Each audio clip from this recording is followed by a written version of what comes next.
We are FartKnight gamers, mobile players, paywall haters, entertainers, hot as lasers. Tell your neighbor, do a favor, you should subscribe, and you'll see more Knighlightning. He's not lightning, so enlightening, not so frightening. Hit like, and you'll see more. Who farted? He's who farted, not faint-hearted, nor outsmarted. Let's get started. Hello there, I'm Knighlightning. I'm the returning WhoFartd. Yeah, welcome back. Welcome back. You've had some fans long awaiting your return. Thankfully, we've got some good fans who understand quality. Exactly. But I gotta say, thank you for, and wow, I can't, Littlefinger, I was gonna call him by his real name, for stepping in my place. I think he did a great job. I think he did a lot better than I even predicted. So kudos to him. Yeah, absolutely. Littlefinger definitely helped me out big time. So today we're going to be discussing recipes for success and disaster in Disney Sorcerer's Arena. And if you want, check out the timestamps in the description below so you can zip to your favorite part of our channel. But we have to have our disclaimer first. And let me tell you, folks, this is the Not-So-Cozy-Club because we have salty language and potentially offensive content. What do you got to say about that, WhoFartd? I think that this could be our most cringeworthy video, or you're going to absolutely love it. I love it, man. I'm so glad you're back. This is awesome. All right, so WhoFartd, you want to kick us off? What do you have to say for yourself after all this? After all this, I gotta say it's good to be back. Definitely has been a lot quieter. If anything, these videos reinforce me wanting to play, so I have something to talk about. The past 2-3 weeks has been super light in terms of playing, and that'll probably play into one of my gripes that we're going to get into. But I think as of right now, it's good to be back. All right, excellent.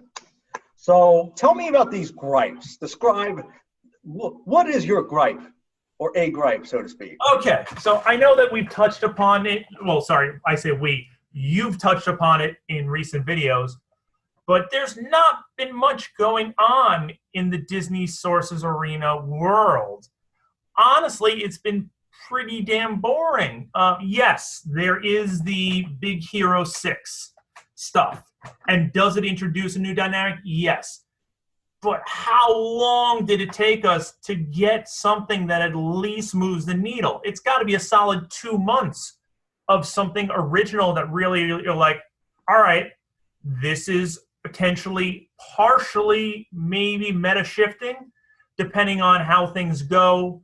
But anytime that there's a potential meta shift characters that are introduced, that means all the spells have to get nerfed. So it's my pre-gripe that spells will be nerfed in the next couple weeks. It is your gripes of wrath? Yes, exactly. Yeah, I hear you, man. I mean, look, I liked the Big Hero 6 event. It was fine. I didn't get to play much of it because I'm just now starting to unlock some of these characters. But it was only a 1 week event that we know is not going to be around for another 2-3 months. What we need is new game modes. I think we're all dying for some new content. I mean, come on. Dungeon 20? Please. Can we get past this? Congratulations. You fixed the bug that's been in there since day one. That's not new content. That's called you screwed up and you took so long to fix it, you're playing it off like you did something magical. Yeah, you know, when we talk about the devs, I really didn't imagine just like 2 guys in a garage, but I'm starting to think that's what's going on, because with this little content coming out, it is a little preposterous to me. It's getting borderline pathetic that you have the Disney name tied to this, which means you've got to have some serious financial backing, and I'm really starting to question Glue's ability to produce content, because I used to bash Star Wars Galaxy Heroes for some of the crap that they would put out. And I'm dreaming of the crap that Star Wars Galaxy Heroes put out now. You're dreaming of Bantha fodder? Yes, exactly. So yeah. when the game has gone through a year of beta, you've had time to really map out what the next year and a half is going to be. And either they are slow playing something to the nth degree and they think they're holding pocket aces, or they really don't know what they're doing. Yeah, I mean, we all like to think and imagine that when we see certain changes, that they're building up to certain things. You know, I do appreciate the fact that they came out with new abilities, but a lot of those abilities were released without fixing the main core of a lot of those characters. I think some characters got nerfed that absolutely didn't deserve it. I mean, of all people, Elsa got a huge bump because we all know this character was dying for an increase in power. As someone who is running, what would I used to call them? The Paul McCartney teams. Yes. I have no issue whatsoever if they want to help poor innocent Elsa, who obviously needed some work because she wasn't good enough. Right, because you have poor innocent Elsa. Thankfully, they saw an egregious issue and they attacked it properly. Spoken as someone who has the Let It Go squad. Okay. I don't know. Here's my thing. I appreciate the fact that Big Hero 6 was a nice... People were hankering for a lot of these characters to come out. I like the fact that they did it, and this event came out. But like I said, it was a limited event. But you need to feed the free-to-player base. And here's the thing that separates this game from a Star Wars Galaxy of Heroes. The free-to-play base in this game is a lot more important to the health of this game than that ever were for Star Wars Galaxy Heroes. And I'll give you one reason why. The main reason is because of advertising. Because when we go to this little thing here at the bottom right with the ad chest, when we want to get new energy, when we want to refresh battles, when we want to get extra daily club gems, we probably watch as free-to-play community, 20 plus advertisements a day? That might even be underestimating the amount of videos. I can't believe that me and 10,000 other people are watching 20 plus ads a day, that this game is not earning some revenue from that content. So you're a financial guy. Help me understand, or tell me if I'm wrong, because no, you're completely right. Free-to-play players there's no way they're not generating revenue, even if they are not directly spending money on this game. Am I crazy here? No, I completely agree. But here's a question that has been bothering me about one of the special offers that is potentially populating a Disney game. Now, for those of you who are not aware, or if you listen to podcasts, you know what Manscaped is and the Lawnmower 3.0. Okay? Now, my question is, since when does Disney get associated with shaving your balls? Because that's what it's utilized for. Why did I sip my tea as you said that? Oh my God. That is an amazing. Does anybody see some issue with cross advertising there? I don't know. I think, it's funny, when I heard that Disney is going after the adult market, I didn't realize they were going after the adult entertainment market.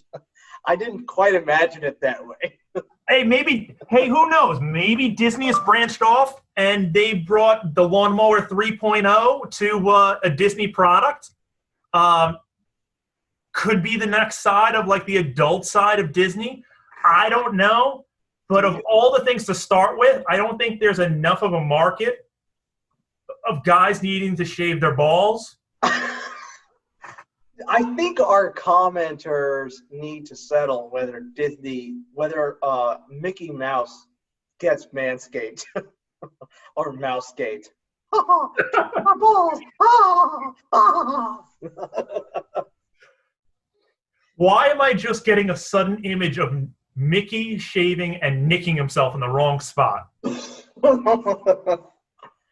Dude, I wish I could do a Donald impression. I can't, but just use your imagination right there.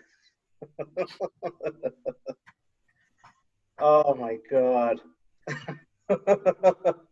You know what? I know why Uncle Scrooge needs all that money, because manscaping ain't cheap. If we go by the Tap Joy advertising. Oh, Jesus. So,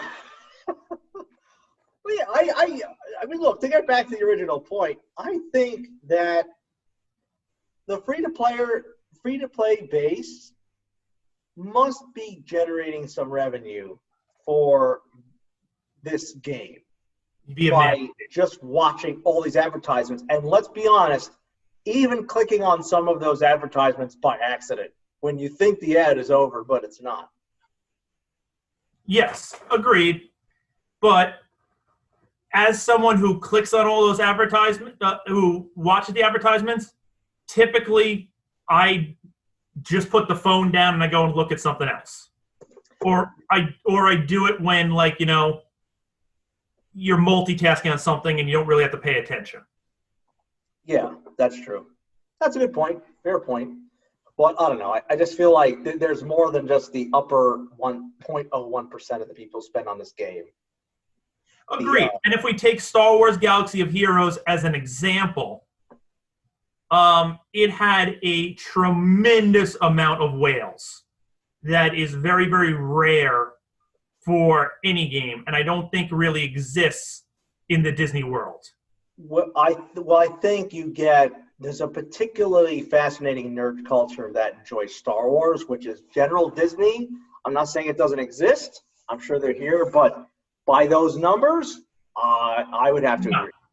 Let's put it this way: if you come out with anything Star Wars related, there's a certain culture that literally will just throw money at you. Like, it could be the Star Wars special edition of the Manscaped Lawnmower 3.0, and people are going to buy it. Yeah, in the next Star Wars movie, they're going to have a Manscaped trooper. Exactly. Because why not? There's everything else, right? It's called product placement. All right, so that's something you are definitely having difficulty with. Here's something else going on. I think what's tough too is we have to remember this game is supposed to be fun. And honestly, dude, let's be honest.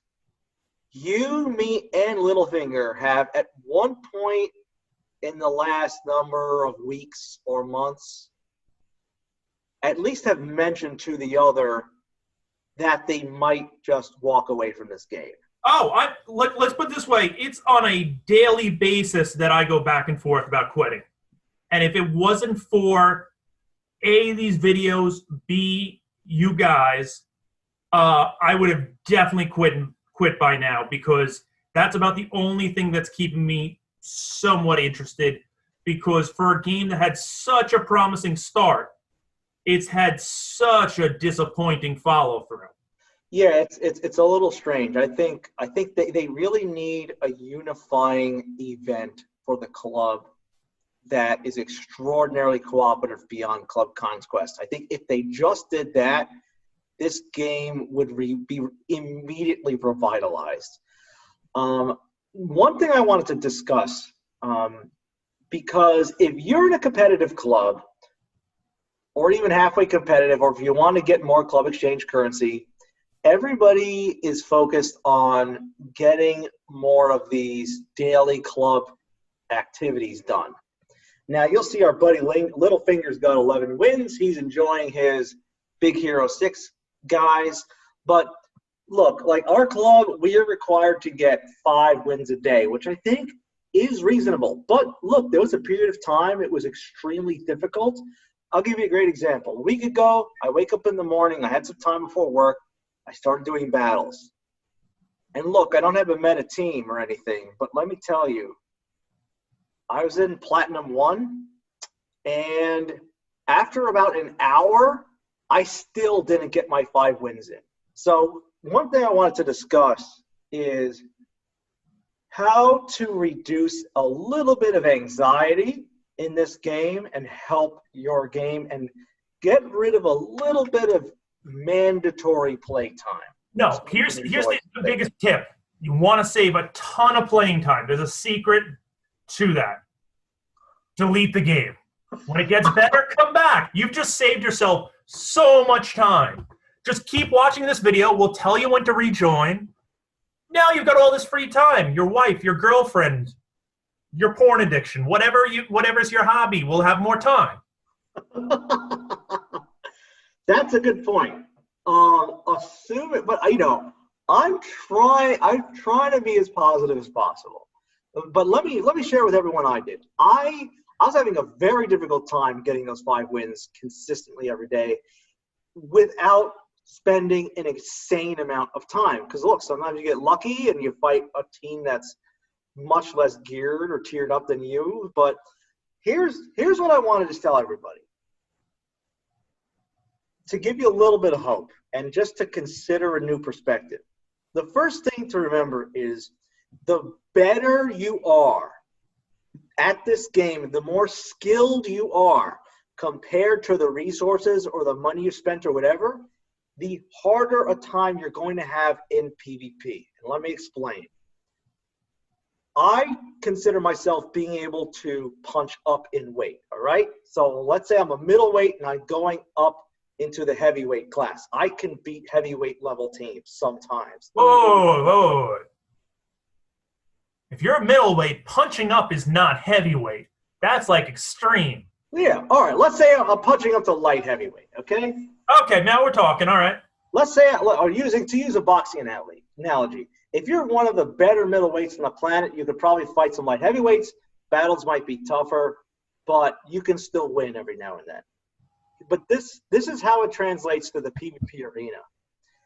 The way it translates is the better you are at beating teams who out-tier you or out-star you or outspeed you or what have you, the more likely it is you are fighting teams now that are just better than you. For example, I was in Platinum 1, just barely got in there like a week or 2 ago. And as you guys can see, I run basically, right now I've been running like a Kingdom team with like Madam Mim in there to get rid of like taunts and stuff. Because there's like taunting like crazy lately, okay? That said, what I realized was I really, at this point, could not consistently take on Frozen or Big Hero 6 or whoever that are tier 7-star all over the place. So as you see here, this is a team of mine that's just all level 1 total garbage. And this is what I decided to do. Instead of fighting and barely staying in that Platinum 1 range, I spent a little while. I put in the crappiest team possible, my level 1 nonsense, and I artificially, on purpose, lost every single match and dropped down 2 levels to Platinum 3. Now, let's look at the real functional difference for me. Every week, I'm losing 2 Mulan tokens. And what? 2,500 gold? And every season, I'm losing what? 1 Mulan token, and I'm not even losing a loyalty coin. So for what? 8 or 9, maybe, Mulan tokens a month, I've just made doing my battles way easier, and the math breaks out like this. When you win a battle, you gain 12 points. If you lose 5. But let me show you something. Just for argument's sake. I'm going to PvP. Now look. In Platinum 3, this is a lower geared team I'm fighting. Just to show you what happens here. I'm a level 1 squad, so let's just see what happens in this battle. So here we go. Battle starts. My whole team's dead. That battle was half a second. It took like a few seconds to load, and I just lost 5 points.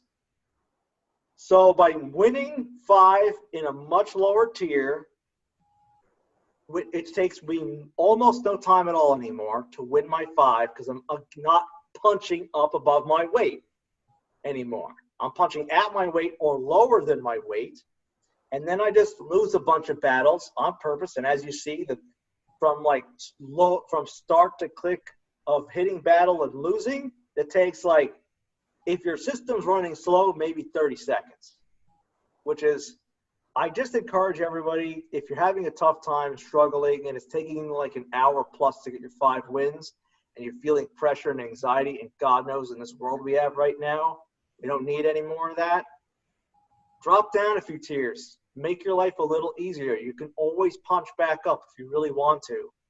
But for your club too, as a group, it can make your life so much simpler. So that's just a recipe for success I just wanted to share, because why kill yourself for like 7 extra Mulan togas a month? You're not going to be 7-starring her off that difference. And let's be honest, she's okay, but she's not a massive difference maker. So even if you screwed up royally and dropped down massively, it's not like you're losing out on a massive difference maker. She's nice, but she's not even Mega Man, Hiro Tommy, or whatever his name is. Yeah, Hiro. Yeah, to your point, I might have a slightly different opinion if, say, the character was Maleficent and we could get her shards.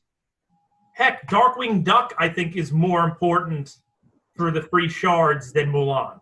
You're right. I have to agree. That wasn't the case before, but it is now. No. Since the integration with tech, I definitely find Darkwing Duck far more important. So who farted? Let me ask you this. What is something you've been doing lately that has been making your life easier, simpler, better in terms of playing the game? Not playing as much. I actually have a way to back that up. I was focusing too much on this game, on thinking that my time would improve my outcome. And what I've found is there's a certain level of efficiency. Just do the basic when the game is light and you don't get as frustrated with it. That, I think, makes a big difference in this game. Do your daily stuff. Do what's required for your guild and nothing more. Log on once, maybe twice a day, until they come out with something really worthwhile. Then spend the time playing and you can really enjoy it. But that way you don't get burnt out from this game. Right, because something I've had to remind myself about, right, is when I fight a battle, I'm up in that tier, right? Like, I'll give you a great example. This team, this rank 10 team, I've been ranked at 13 all day long. This rank 10 team, every time I fought it today, 5 times, could not beat it. Every time I fought it, I just lost a little faster. Tried different team, tried different spells, and so forth. Just got my ass kicked. And we have to remember, sometimes games like this are designed to piss you off, because when you're pissed and angry and impatient, that's when you hit that purchase button to buy more gems. But this is what you have to remind yourself, and what I have to remind myself as well. To your point, in a lot of games like this, you try to be efficient and maximize your profit, so to speak, as much as possible, because it accelerates your game progress significantly. But does it really? Because look, even if I was ranked, I'm ranked like top 20 right now, but if I was, say, rank 50 and even got down to rank 5, we're looking at a 60 gem difference, which, what, I can get 1 energy refresh a day from that? Exactly. And where I am now, going from 20 to top 10, it sounds, top 10 sounds great, right? Getting 25 extra gems, which literally lets you purchase exactly jack shit in this game. Wait, jack shit's an unlockable character now? It's actually Jack Sparrow's alternate costume. After being drunk and, left in a latrine all night, Jack Sparrow becomes jack shit. He's a transformer. He comes out of the toilet. Exactly. But again, look at this other math. Okay, even if you were to look at the Tower Exchange currency, right? If I was to go up, again, let's say I'm a top 50 and I go to top 10. So that's a 2-level difference. I'm getting 1,000 extra tower exchange currency tokens. I'll be honest. I maybe do one battle a day right now for probably about the past month. I sit at 130. I collect my 10,000 currency and whatever it is, 80 gems. And you know what? I don't sweat it because I know I'm not going to be, for the amount of work to get in the top 50 based on the team that I'm currently running, it's just not worth it. Yeah, if you're getting an extra 1,000 tournament exchange tokens, you're going to only be able to buy an extra 5 shards of, say, I don't know, Hades, after 9 days of consistently pulling that off. And how much tournament exchange do you think I currently have? You right now, I mean, I blew my wad with farming up some people just to kind of get rid of, let's see, I got Facility up a bit, I got Mim up a little bit. I moved Ariel up a little bit. I'll just tell you that. Yeah, I'm guessing you have at least 1 million. No, actually, that's under. No, I've spent a little. I'm at 500,000 and change. Okay, that's still a good bit. That's still a good bit. Basically, I have enough now that I can unlock any character from 0 to 7-star with the currency I have. See, that's what I love about you, WhoFartd. You see, folks, one thing you have to know about WhoFartd is that sometimes people have a certain amount of currency just because that happens to be what it is. But WhoFartd always has like something broken down to a science. Like I've been using my club exchange tokens, but WhoFartd is always like, all right, I have exactly enough to get a character from 0 to 7 stars. And it'll take me exactly 8.5 days to do it. And with this refresh rate, he factors in everything. He's like a math wizard with this stuff. Very impressive. Thank you. Thank you. Or you just deal with too many spreadsheets in your day-to-day work that you're just like, hey, why don't I do this for everything in life? So let's try to optimize it. It's so true. Let me ask you this. What do you think about the fact that they added these faint starlights in the Sorcerer's Exchange now? I like that. I thought that was something that was needed, but honestly, with how slow they are to react with certain things that are required to make the fan base life a little easier, I was surprised it happened so soon. Yeah. I mean, honestly, I do agree with that in part, but also I look at the exchange rate. 5,000 of these to get 10 is steep. And I'm not going to say it's wrong because I think it's cool that you could have all mythical or all wilds and still be able to get, speed level 2. So it's a nice option. So it's not the ideal way to obtain it because it does cost you a little more, but it is nice that option is available to get stones of different properties, not having, a particular squad that's designed to obtain those stones through the normal trials. So that at least I think is a nice recipe for success that the game has instituted recently. And to that point, I think that farming takes so long in this game, unless you're buying them with currency, and even then it's still slow, that you have to give some flexibility or otherwise people will not be able to get the vital stuff that you need to really compete. Yeah, I mean, look, you think I 6-star Captain Hook today because I want to use Captain Hook? Like, no, I needed him for that. I needed some option for Sorcerer's Stone Trials, and he's one of the few characters that are oceanic you can farm in Club Exchange. So that's why he's there right now. I mean, I'm not going to wait 5.5 years till my Davy Jones becomes 6-star. So, Wait, your Davy Jones should be close to 6-star by now. Well, at least 5-star by now. He's 20 away. Close. I wasn't even looking. I was going to say, because mine's over 5-star now. Well, you started the game before me, and you were in a winning club. Yes.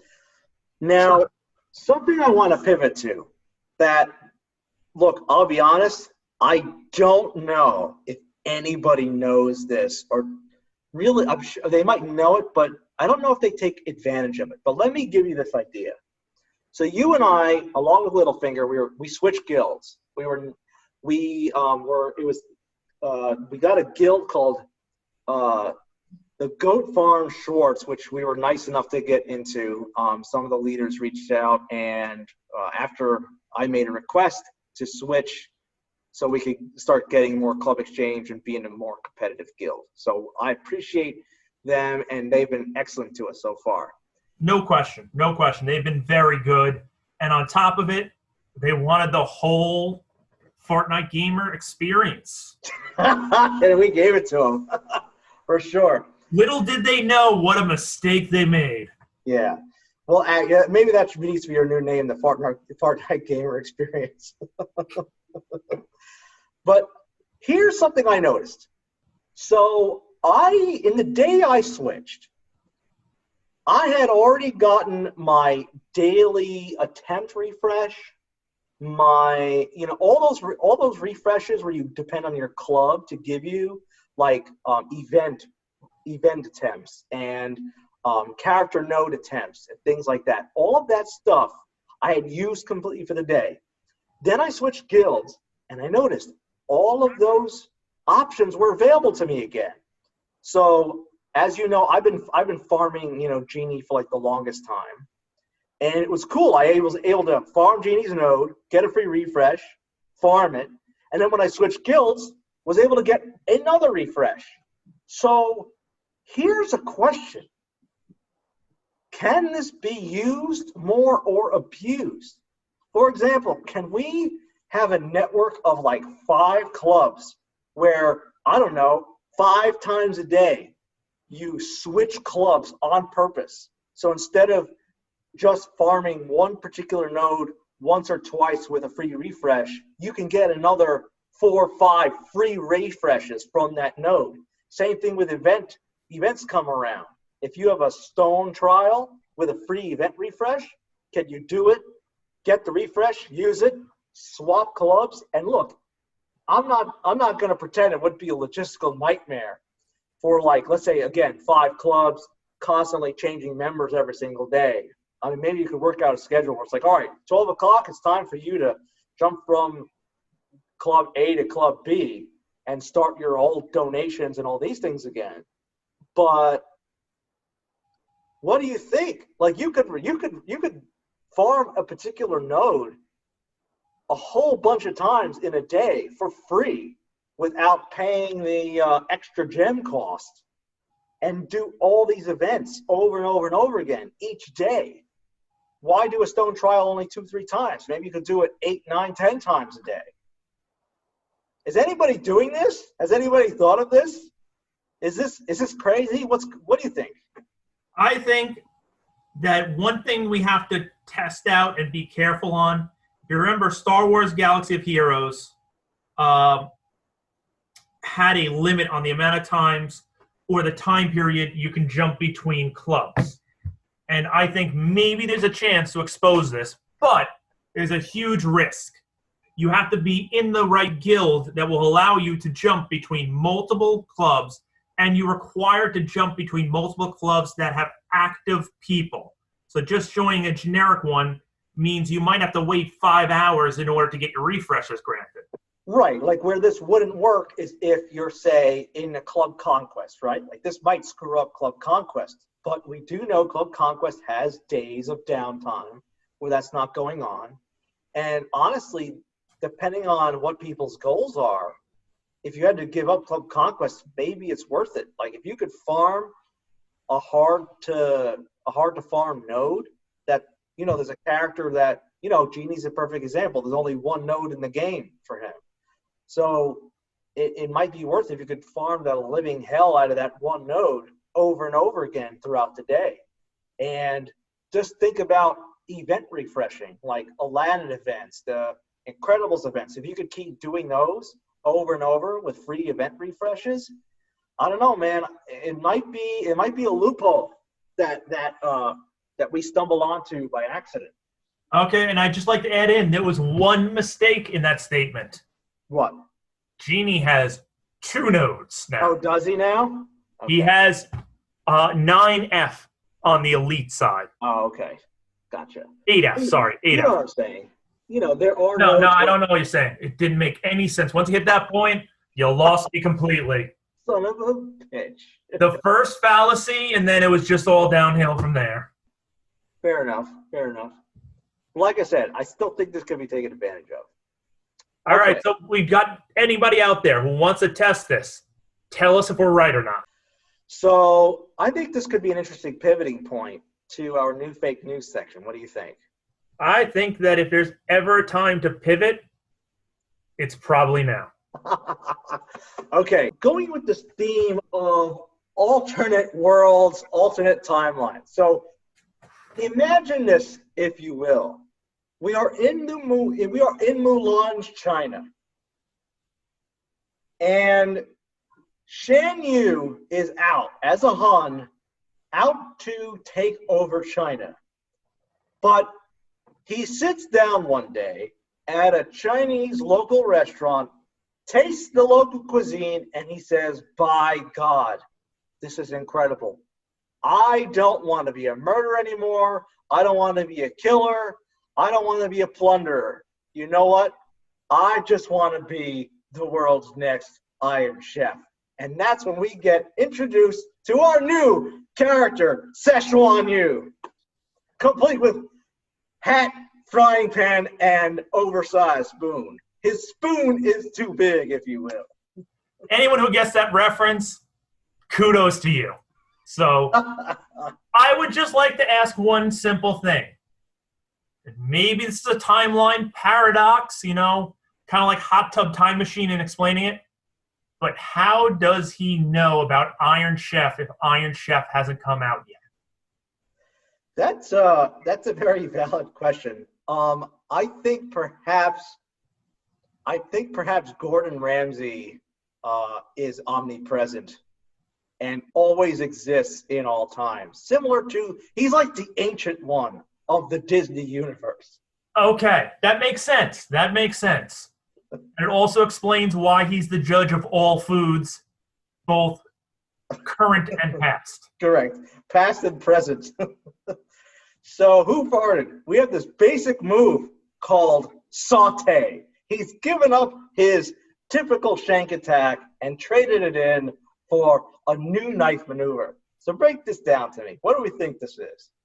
So I think that this is going to be a little similar, except he takes out possibly one of his dicing knives and he slashes one way, but then the pan that he's got in the hand goes the other way. So it's still a double hit. It's just the slicing in the pan. I see. So sometimes he's giving you one meal, but there's a 50% chance he chops up a second one. Exactly. Okay. So moving on from his basic, we have a special ability, similar graphic as his old one, but now called Guess Who's Coming to Dinner. What in the world is going on with this one? So I am thinking that because in the Disney world, there is a lot of animals that could potentially be cooked. Oh, Jesus. I think this is a particularly targeted spell that if you have an aquatic, let's say, like the Little Mermaid, he grabs the pan, he scoops you up, he lights a little flame, and he starts making dinner. And you take burn damage. I like it. So depending on the type of dish, you become his new potential specialty. Is that it? Exactly. You'll be coming to dinner. I like that. Does he use his forehead now to tenderize the meat? Just slamming it on the table?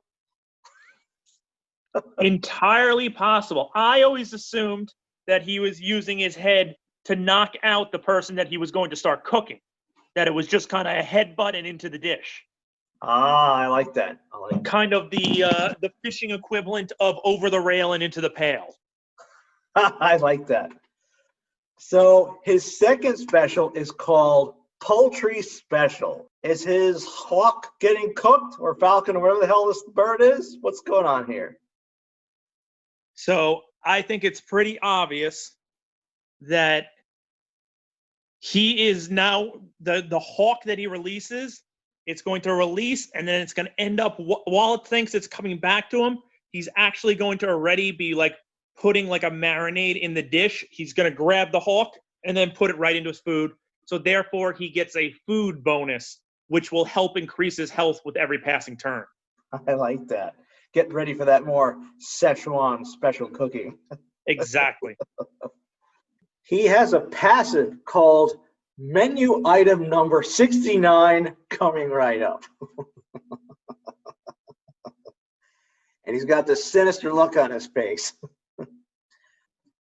Menu item number 69. Is this the beef with broccoli? What? I was literally about to say, is this the beef with broccoli special? Well, I think it's undeniable. That's what it has to be. Both of us are on that same wavelength. So the question is, at China King 2, do you remember what number 69 was? It was either the beef with broccoli or the Buddhist delight. For those who don't know, Dan Cool actually used to own and operate a Chinese restaurant called China King 2, which actually to this day is the best Chinese food I ever had in my life. And let's be honest, ever since then, the town that we grew up in has not had a single good Chinese takeout place since then. Nope, and not even to close. be honest, and if you're watching this video and you're a fan, I'm sorry, but I gotta bash you. The idiots who took over the place didn't even keep his recipes, which had a huge following. And now I don't even know how this place stays open because nobody goes there. I know. I wonder if they confused the number 69 special with a act of intimacy, where I don't know, maybe they got sued because someone ordered the number 69 and then some burly dude came out from the back room and then grabbed someone in an inappropriate way, just flipped them upside down and started just going to town on them.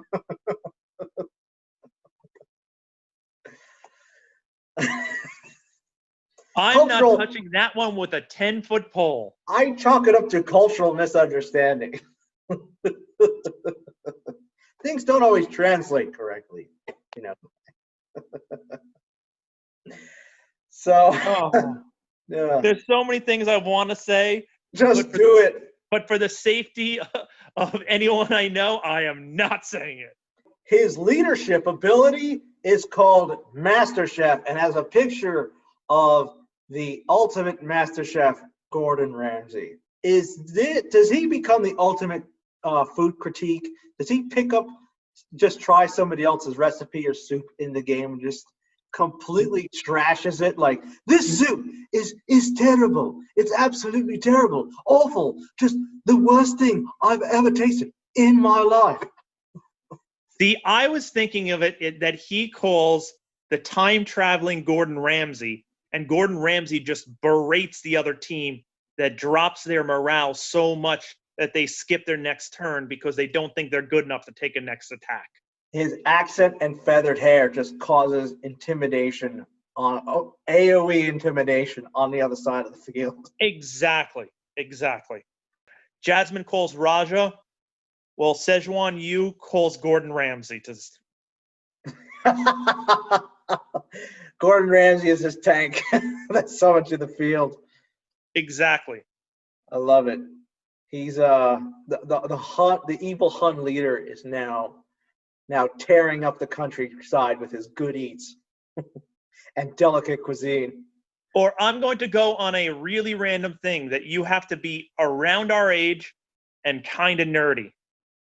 Could he induce the equivalent of the Magic the Gathering Thawing Glaciers side game, where in order for a character to attack, they have to compete in a separate cook-off contest against Gordon Ramsay in order to attack? If they don't win, They don't take that turn. I like that. Who would even stand a chance? Maybe Yzma, because she's at least concocting potions of some kind in the game, or Madam Mim. I don't know. What do you think? It would have to be a Sally? sorcerer. Maybe Hades. Okay. Let me look at the characters right Add now. some of that mortal potion into the mix. Get us some extra spice. Maybe Olaf. You know, he's got some magical powers. Sorcerer Mickey. I think that maybe Facilier.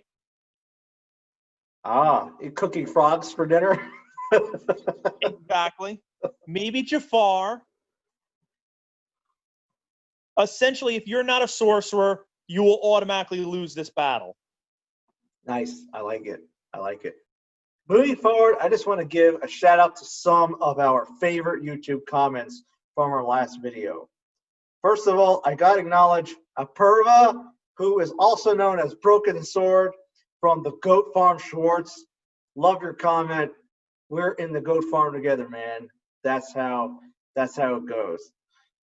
Cobb, I just want to say it is so nice that there is a fellow anti-Frozen person in Disney Sorcerers Arena, just like mine, who, just like myself, who completely refuses to farm these characters. I agree with you. I only farm Paul McCartney teams. I don't know what this Frozen you're talking about. Oh, Jesus. I gotta read Joey Spencer's comment. Oh, please do. He says, this guy's always great. So he says, because I asked in the last video, are they testing us with what they're doing in the game? With all these like errors and all this nonsense and with the whole cadence of their release schedule. So he says, are they testing us? You better believe it. They haven't released shit for us to do. What are they testing? The depth of the pockets of their player base. This fucking game.